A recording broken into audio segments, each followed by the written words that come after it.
Bismillahirrahmanirrahim. Dear students, welcome you all to the HCL Pharmacy class.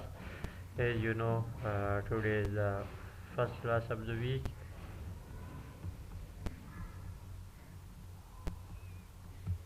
In this lecture, we will focus on the following topics, including steam as a heating medium. This topic will be related to the steam, and one of that particular topics relevant to the steam, that is, steam is using in pharmaceutical industries and any other industries as heating medium. And the second, that why the steam is used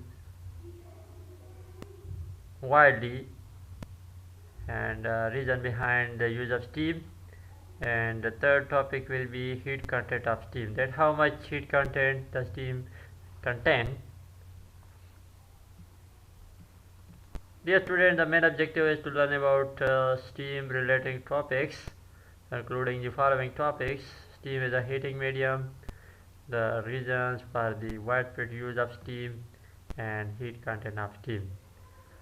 Dear students, the learning outcomes of this lecture is to learn about the topics that I have told you earlier in the previous slide.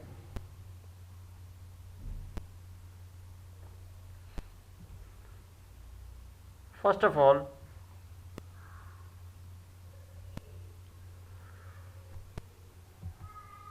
we will discuss steam as a heating medium. As you know, in pharmaceutical processes at anything other than laboratory scale, that is a small scale, the most commonly applied heating medium is steam. And steam is also very important as a sterilizing medium. We use steam for sterilization purposes and the pharmaceutical industries. As you know, the wet or moist heat method, that is steam, is used for sterilization purposes as a sterilizing medium. It is very much important, and there are several reasons for the widespread use of steam, and some of the reasons include the following.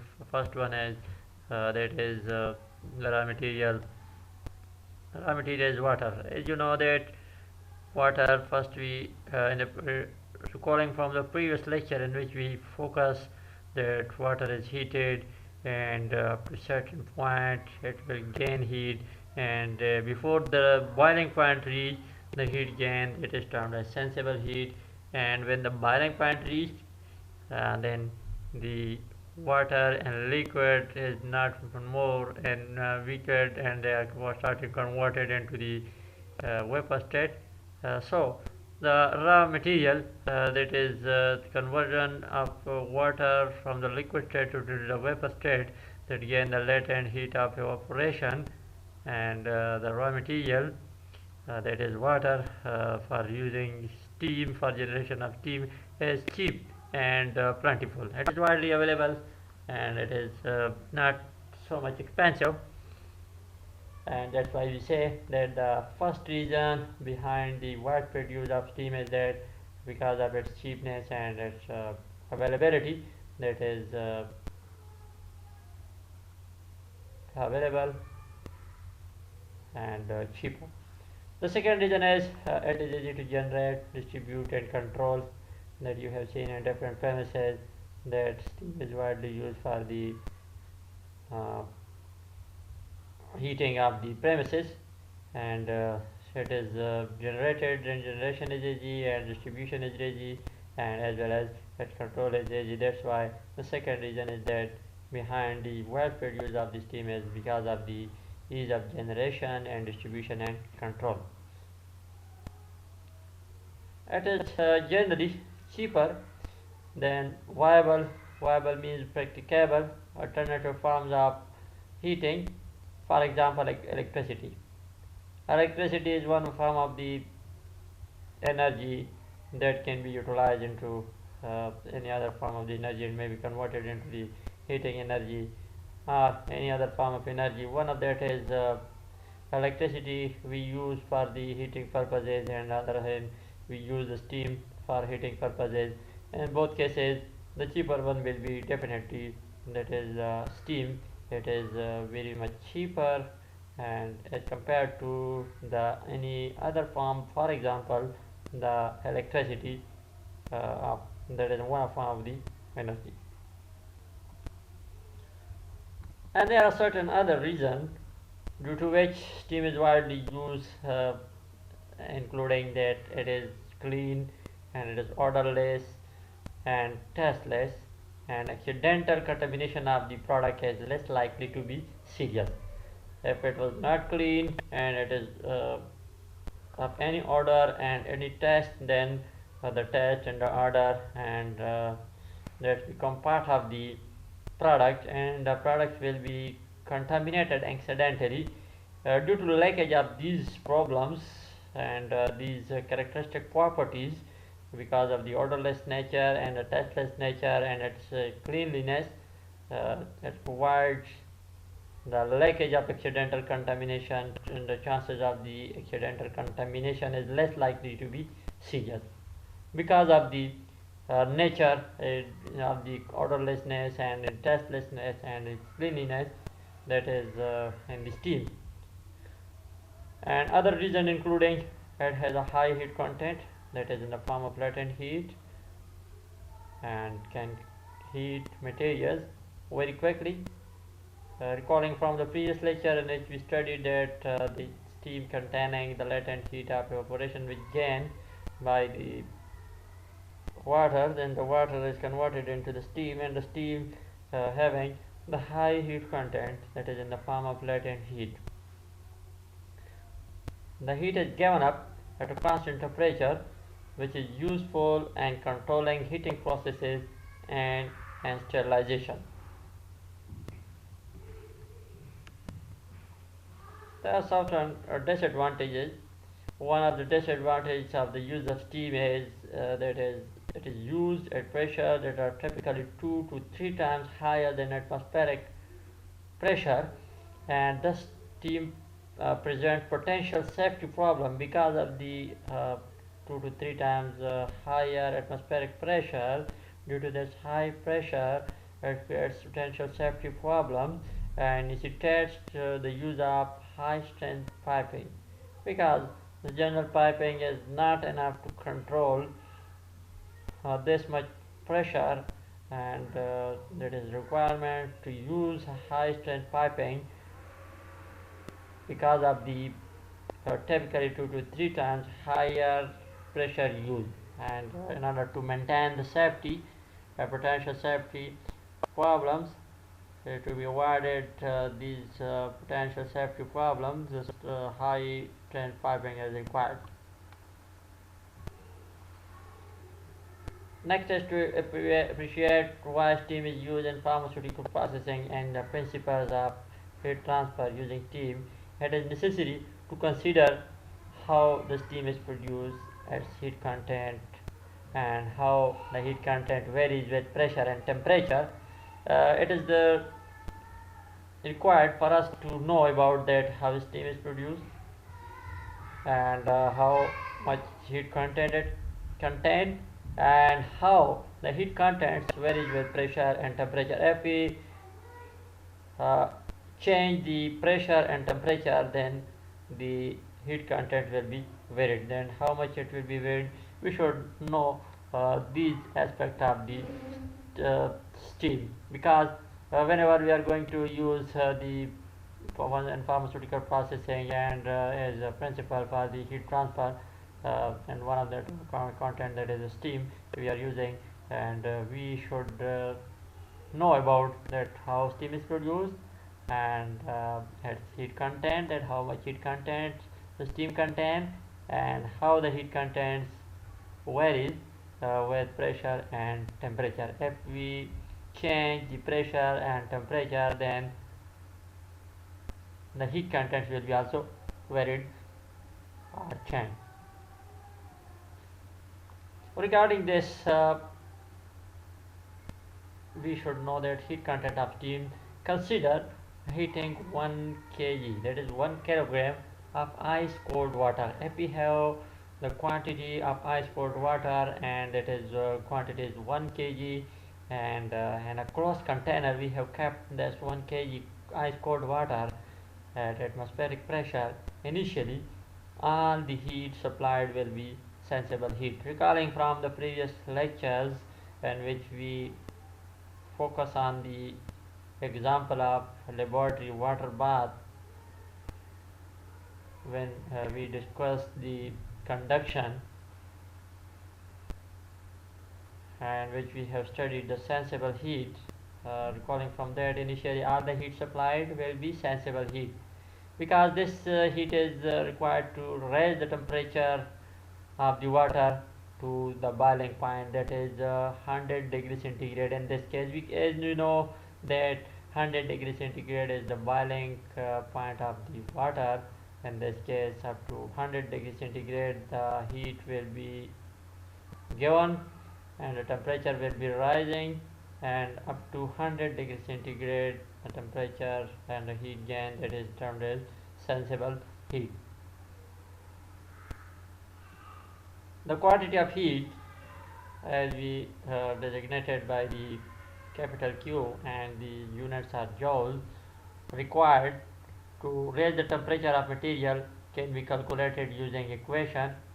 If we have the quantity of heat and then is required to increase the temperature of material, and then the quantity of heat is designated by the capital Q, that is calculated by the equation Q is equal to capital M capital S delta T, where in this equation Q is the quantity of heat and M is the mass heated, remember that in kg, and S is the specific heat capacity of the material, and the unit of specific heat capacity is joule per kg Kelvin, and delta T is the change in temperature in Kelvin or degree Celsius. That what was the initial and what is the after the gaining heat, the temperature increase, the change in temperature, that is represented by delta T. And this equation you can see S, that is the specific heat capacity. Specific heat capacity is the quantity of heat and joules required to raise 1 kg by 1 degree centigrade or 1 Kelvin. That is the quantity of heat required to raise 1 kg, that is the quantity of the water or any other material. If we are going to know about the specific heat of that particular material, if we take the 1 kg of that particular material and the quantity of heat that is required to raise the temperature of the 1 kg mass by 1 degree centigrade or 1 Kelvin, and that quantity will be termed as specific heat capacity. For water at atmospheric pressure, the atmospheric pressure is 1.013 bar by 1.013 multiplied by 10 to the power 5 Pascal. Then in this case, the specific heat capacity, that is capital S, is equal to 4.2 kilojoule per kg Kelvin, and therefore the quantity of heat required to raise the temperature from 0 degree centigrade to 100 degree centigrade. Here the change in temperature, that is from 0 to 100, that is quantity delta T is equal to 100, and in this case if we put these values in the previous equation, Q is equal to M S delta T. M is the mass, that is 1 kg, and S is specific heat capacity, which we know that the specific heat capacity of the water, that is 4.2 kilojoule, and if we converted 4.2 and multiplied by 1000, then it will be converted into 4200 joule, multiply by 1, that is the quantity of heat. 1 kg mass is heated, and delta T, that is the temperature, rising of the temperature from the 0 degree centigrade to 100 degree centigrade. In this case, the delta T is 100 degree centigrade, and the total quantity will be, if we put the values in this equation, K is equal to M is the mass, that is 1 kg, S is the specific heat capacity, that is 4.2 kilojoule, or 4200 joule, and delta T, that is change in temperature, that is 100, and the total quantity will be 420,000 joule.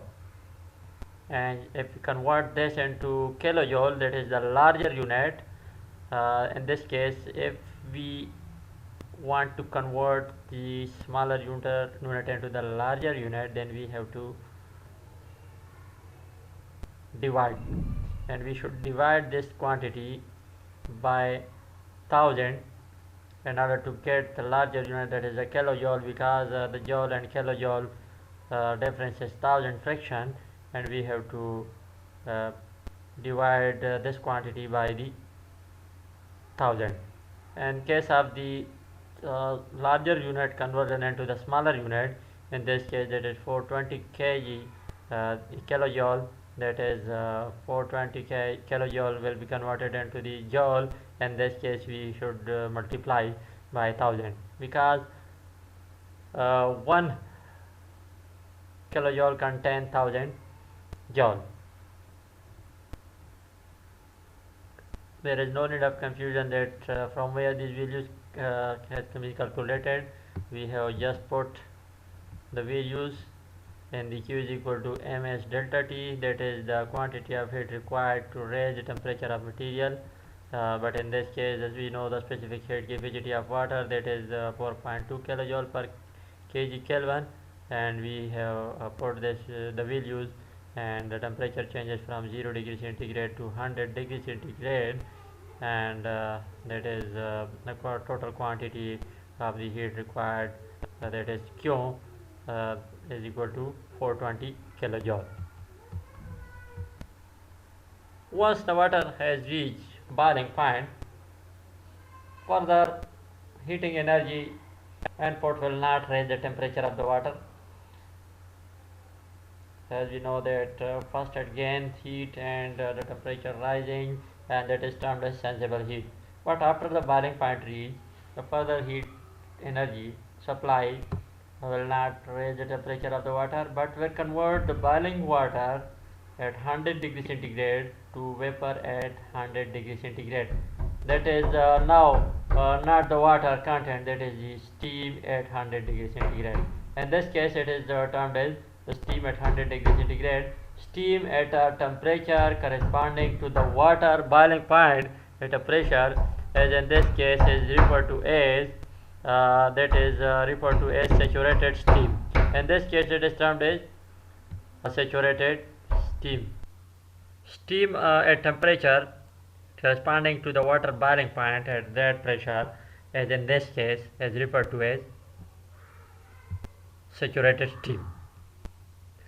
The energy required to change unit mass, that is 1 kg, from a liquid, that is in this case water, to a vapor at constant temperature is called the latent heat of vaporization. That is designated by capital L, and its unit is joule per kg, because the quantity of energy, that is and the joules, and unit mass, that is kg. For water at atmospheric pressure, L is equal to 2.26 multiplied by 10 to the power 6 joule per kg.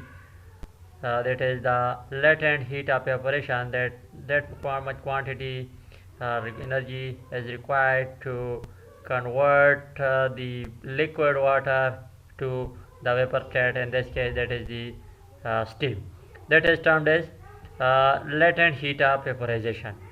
For the water at atmospheric pressure, L is equal to 2.26 multiplied by 10 to the power 6 joule per kg.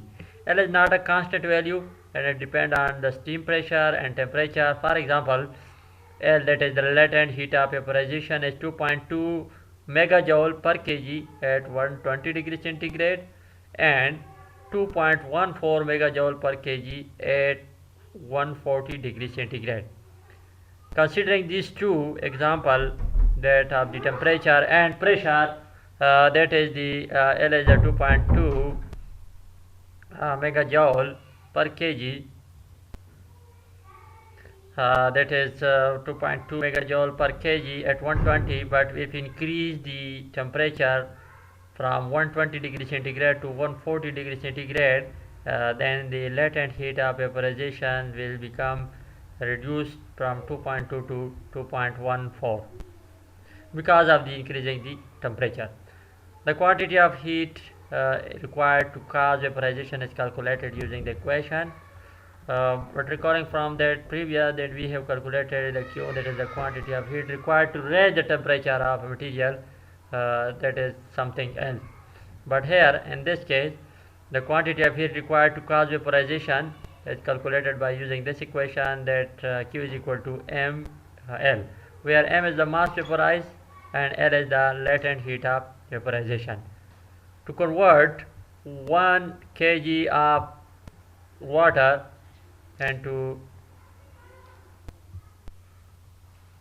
convert 1 kg of water at 100 degrees centigrade to steam at 100 degrees centigrade, if we maintain the temperature, that is 100 degrees centigrade, in this case Q is equal to that is the quantity of heat for conversion of 1 kg of water at 100 degrees centigrade to the vapor, that is steam.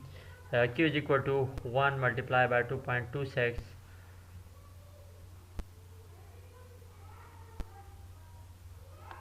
multiplied by 10 to the power 6 joules. That is the steam now contains 2.26, that is mega 10 to the power 6 megajoule of latent heat energy.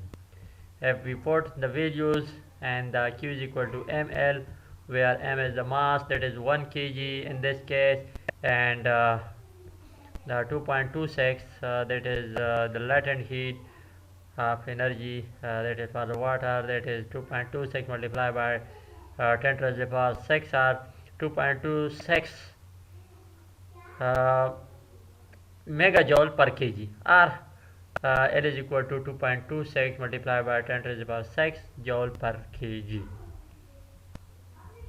If you put the values in this equation, Q is equal to mL, where m is mass, that is 1 kg, and L is the latent heat of evaporation or vaporization, that is 2.26 multiplied by 10 to the power 6 joule. Now to convert this, the quantity of heat will be 2.26 megajoule. That is, the steam now contains 2.26 megajoule of latent heat energy. Steam in this state is referred to as dry saturated steam, because all the water has been converted to steam. This form of steam should be ideally used for heating and sterilization processes, as it contains the maximum latent heat energy and no associated air or water, because all this water that is in the liquid is converted into the steam, and it has the maximum energy content and having maximum latent heat energy in the form of latent heat energy, and no associated air is there and no water is there, and it is the maximum potential energy that is termed as the maximum latent heat energy. If only half of the water, in this case that is 1 kg, and half of the 1 kg, that is 500 gram, the water had been converted to steam, then in this case the latent heat content would have been, rather than 1, we have to write over that 1 divided by 2, that is equal to 0.5 kg, multiply by the and putting the values again in this equation. Q is equal to mL, where m is the mass. In the first case we have put 1 kg were completely converted into the vapors, but in the second case, if we consider that half of the water, that is 0.5 rather than 1 kg, that is 0.5 kg has been converted to steam, the latent heat would have been 0.5 multiplied by L, that is the latent heat of vaporization, that is 2.26 multiplied by 10 to the power 6 joule, and then it become 1.13 megajoule. And the first was 2.26, that was the maximum. But if we half of the water is being converted, in this case that is half of the water is zero point 0.5, then the quantity of heat that is become half, because half of the water is being converted, and then the energy content will be 1.13 megajoule. Steam in this state is said to have a dryness fraction of 0.5. Now what is dryness fraction? That is, in this case the dryness fraction is 0.5, but in the first case when all the water is being converted from the liquid into the vapors, then the dryness fraction become 1, because it is the maximum value, that is the all the water is being converted into the steam.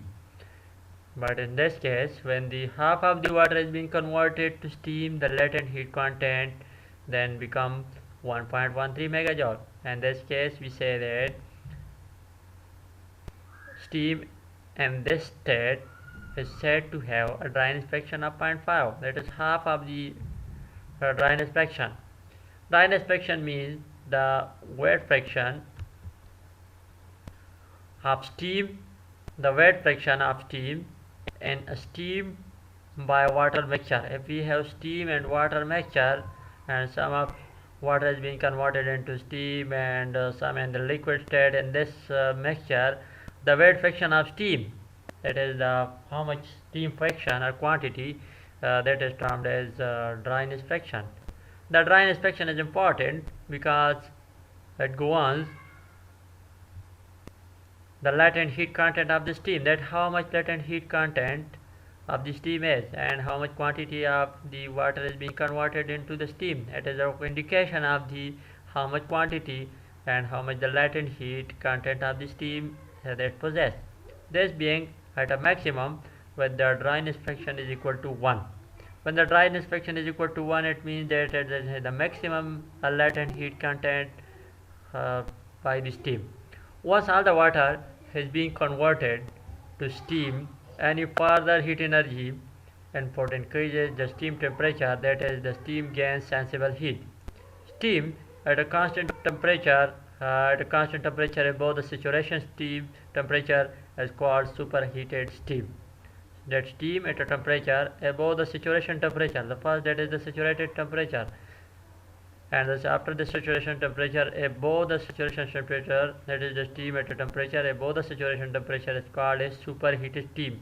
It only takes about 50 kilojoule of heat energy to raise the temperature of steam at 100 degrees centigrade at atmospheric pressure.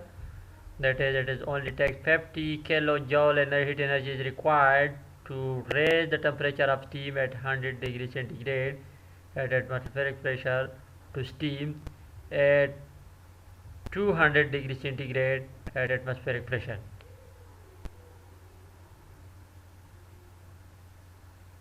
It means that 50 kilojoule is required to raise the temperature of steam at 100 degrees centigrade at atmospheric pressure to steam at 200 degrees centigrade at atmospheric pressure.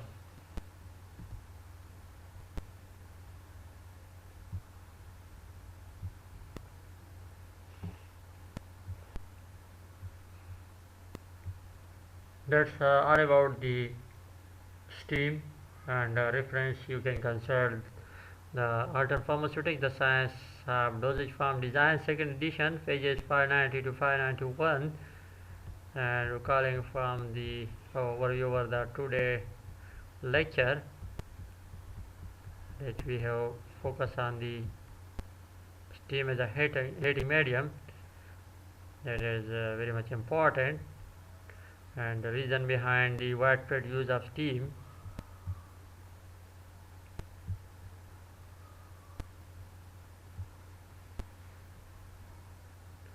because of the raw material. Water is cheaper and plentiful, and easy to generate and distribute and control, and as moreover generally cheaper form of the energy as compared to the other form of energy. And we have also focused on the certain characteristic properties of the steam, due to which these are widely used because of explainless, odorless nature and tasteless nature. And due to these properties, accidental contamination of the product is less likely to be serious. And moreover, it has high heat content, that is in the form of latent heat, and can commit heat material very quickly, because again heat, that is in the form of latent heat.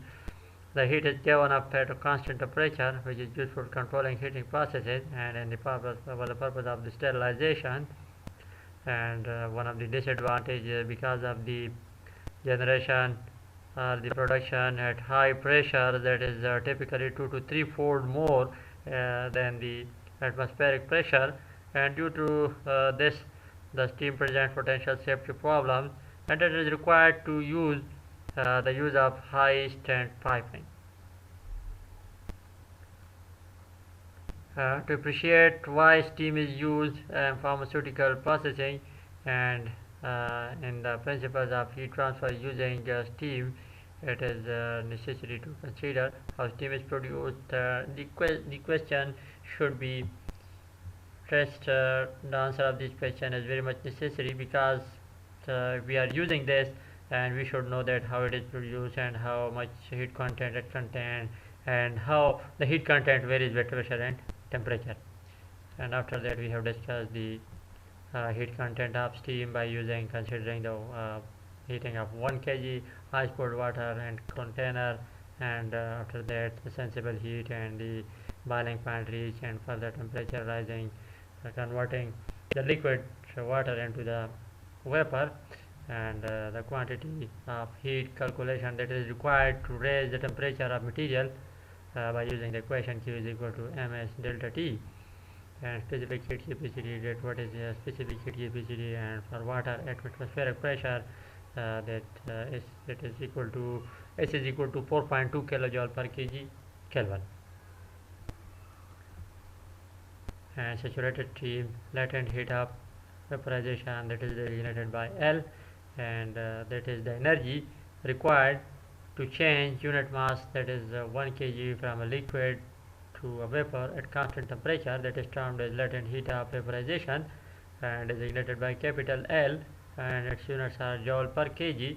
For water atmospheric pressure, L is equal to, that is the latent heat of evaporation, 2.26 multiplied by 10 to the power 6 joule per kg, or we can say that L is equal to 2.26 megajoule per kg.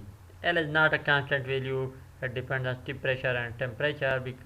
For example, L is equal to 2.2 megajoule per kg at 120 degrees centigrade, but at 140 degrees centigrade 2.44 megajoule per kg when the temperature is increased from 120 degrees centigrade to 140, because at 140 the less amount will be required to convert the liquid into water, because the temperature is high. At high temperature, the less amount of energy will be required to convert the unit mass from liquid state to the vapor state.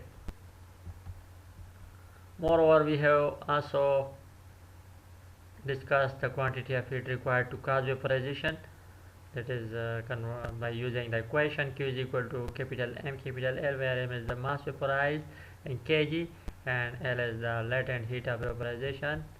And we have also calculated when 1 kg is completely converted from the liquid state water to the steam at 100 degrees centigrade, and what is meant by the dry saturated steam.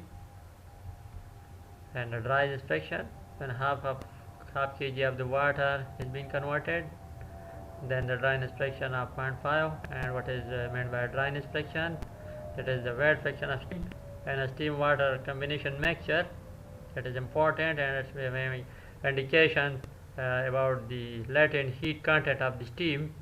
And the maximum value of this dry inspection is 1, when all the water is being converted into the steam. And what is meant by the sensible heat and steam temperature above the saturation temperature, that is termed as superheated steam. And the reference.